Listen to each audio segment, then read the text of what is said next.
salt na walang alat. Ano kaya ibig sabihin ni Jesus? Meron isang writer, ang sabi niya, during the time of Jesus, yung mga tao, parang banig, sabihin nila, tapos lupa, yung floor nila. Ngayon, para mainit during winter time, sa ilalim ng tinutulugan nila, yung parang banig, kinakalat yung salt. Kinakalat yung salt doon para paglagay ng banig, sa gabi, medyo mainit. Nagpapainit daw yan yung salt eh. Pagkatapos ng winter time, yung salt na pinilagay sa ilalim ng banig, tinatapo na yon.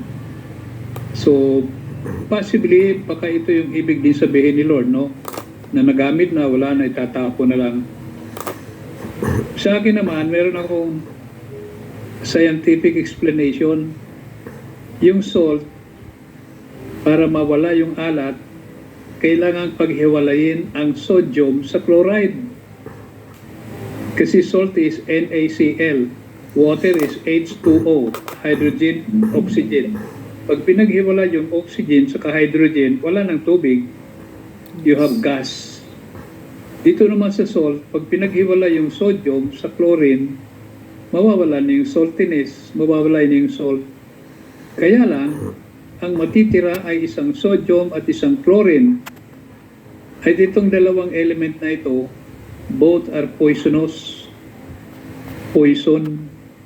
So naisip ko, magandang explanation to ah. Pag pinaghiwala yung sodium sa chlorine, wala na yung alat ng salt. Ang matitira ay dalawang lason.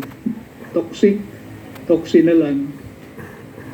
So dito nakita ko yung mga Kristiyano na hindi naman ginagawa yung pagiging Kristiyano.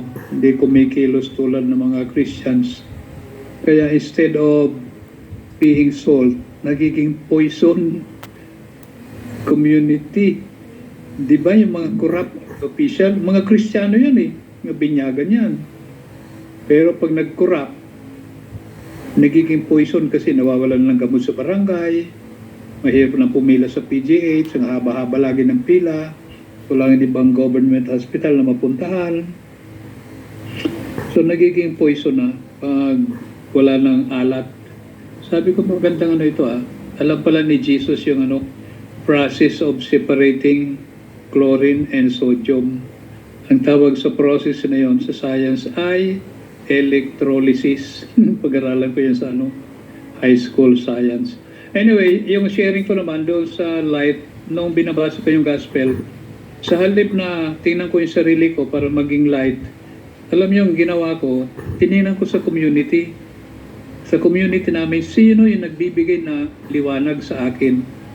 Tinignan ko yung mga karakter dito sa community. Meron akong natuklasan dalawang nagbibigay sa akin ng light dito sa community namin.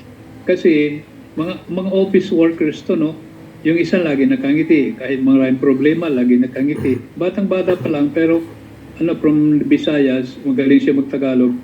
Pero lagi nakangiti. Pag nakikita ko yon, maginhawa yung pagkiramdam. Yung isa naman ay secretary, kung ano man ang gusto kong pagbili, matter of minutes, nabili na agad.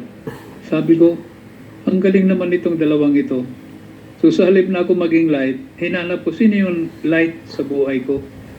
So nakita ko yung dalawang karakter dito sa seminary namin. And of course, sabi ko, sana ako rin maging light sa iba. Na pag namimit nila ako, maging maginawa yung pagkiramdam nila. End of sharing.